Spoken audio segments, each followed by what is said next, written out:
Fúlàní kí ló kún ẹ níbi ọ̀rọ̀ yìí gan òun sọmọ Yorùbá náà ọmọ Fúlàní ni ẹ nítorí wọ́n ti bí ẹ sílẹ̀ Yorùbá àǹsó òun sọmọ Yorùbá náà kí ló dé tó fa ẹrù tiẹ̀ dání tó gbé tẹlẹlẹ́ni sórí àlè Fúlàní kí ni pọ́blẹ́mù ẹ ẹ̀gbọ́n wa ní Saheed Òṣùpá jẹ́ bàbá wa ló jẹ́ lọ́yọ̀ state bàbá yìí lè lára lóòótọ́ ọ̀dẹ̀ lè wí ohun tí ó yẹ kó wí but all the same ó ti jáde ó ti bẹ̀bẹ̀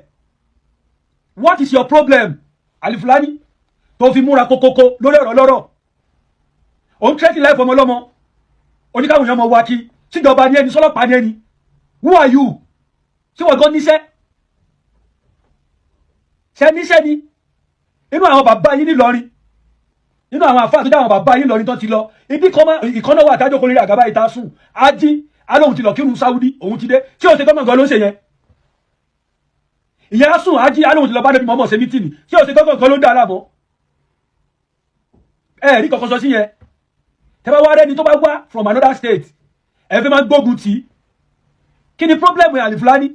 kí ló fẹ́ gbà bẹ́ẹ̀ what concern you inside this case tó fi múra kókókó pé gbàdé bá gbẹ̀mí ẹ̀ ni ó ti jáde ó ti bẹ̀bẹ̀ náà àlè Fúlàní ṣe mẹ́dọ́ tọwọ́ ẹmu ẹ bá sọ lórí ọ̀rọ̀ tí ò bá kún ẹ nílẹ̀ Yorùbá ó ń sọ ọmọ Yorùbá ó bá Yorùbá tán rárá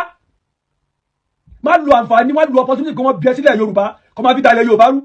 àwọn wèrè àfọ ẹgbẹ́ yín tí wọ́n lọ dáné sun ilé onílé nílùú Ìlọrin kí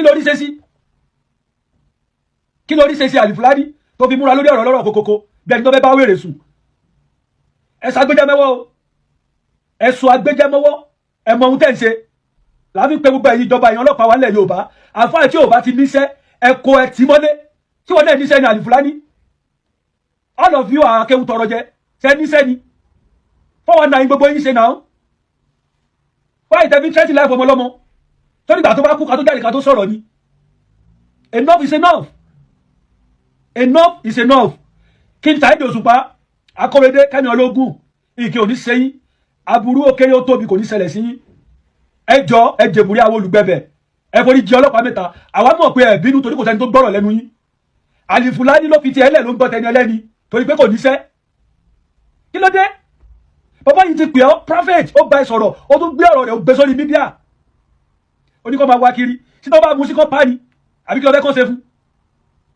síbi àìníṣẹ́ lójó ń da gbogbo yín láàmú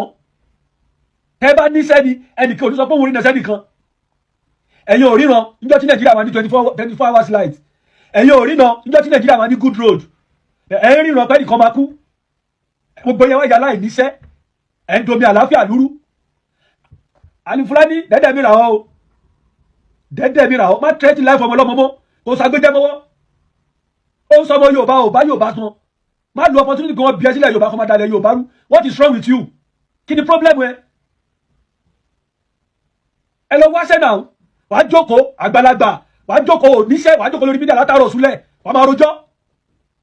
kí ló kún ẹ pẹ̀lú ọ̀rọ̀ Saheed Òṣùpá sọwọ́ lẹ́tọ̀ Ọ̀yọ́ state ni sọmọ Ọ̀yọ́ ni ẹni sọmọ Ìbàdàn ní sọmọ Ṣakí ni ẹ you are not Ọ̀yọ́ state citizen kí ló kún ẹ bẹ́ẹ̀ àwọn àfáà ẹgbẹ́ nílùú Ìlọrin wọ́n lọ fi ilé ìyá Ọlọ́sùn jóná kí ló rí ṣe sí àrítẹ̀lẹ́lẹ́ni mọ̀ wí àfòkèlè bó tiẹ̀ mọ́lẹ̀ ẹ be careful ẹ̀yin people yìí ọ̀rọ̀ yìí lóòótọ́ yẹ kí ti dá sí ti pẹ́ but ìwọ̀n tún níwò sí that's why mo fi dákẹ́ bí pé mi rí bẹ́ẹ̀ báyìí sí ó ti pọ̀ jù àlè Fúlàní enough is enough kí ló báyìí tó fi tẹ́tí láì fọmọ lọ́mọ ó ti jáde ó ti bẹ̀bẹ̀ yes so kí ló fẹ́ gbà bẹ́ẹ̀ ó ní ọ̀dì tẹ́tí Saheed Òṣùpá máa kú Saheed Òṣùpá kú ni today is 17 January 2026 bóyá ó lálàá bóyá lóòótọ́ nǹkan tó rí ó lálàá ni àbí kankan nobody know so gbogbo àdè jáde against ẹ kò sẹ́ni tó support ẹ bẹ́ẹ̀ threaten life ọmọ yìí ó ti pọ̀jù àlè Fúlàní please lọ bá wọn ọ̀rẹ́ Fúlàní tí wọ́n ń pààyàn kiri gbogbo lọ bá wọn wọ̀ kọ́ mọ́ pààyàn kiri mọ́ èwo ni wèrè. ẹ̀yin èèyàn wa ṣé ẹ mọ̀ pé gbogbo nǹkan tí ọ̀gbẹ́ni sọ yìí àwọn nǹkan tí ó lè dá wàhálà lẹ̀ àwọn nǹkan tó sì lè dá hàwùhàwù sílẹ̀ ni lápá jùlọ ó sọ̀rọ̀ kan wọ́n ní àlè Fúlàní kì í ṣe ọmọ Yorùbá kì í ṣe ìran Yorùbá ọ̀dà a máa wo ibi tọ́lọ̀ náà yí padà yọrí sí àmọ́ àdúrà tèmi ni pé èbúté ire ni yóò yọrí sí o ire o.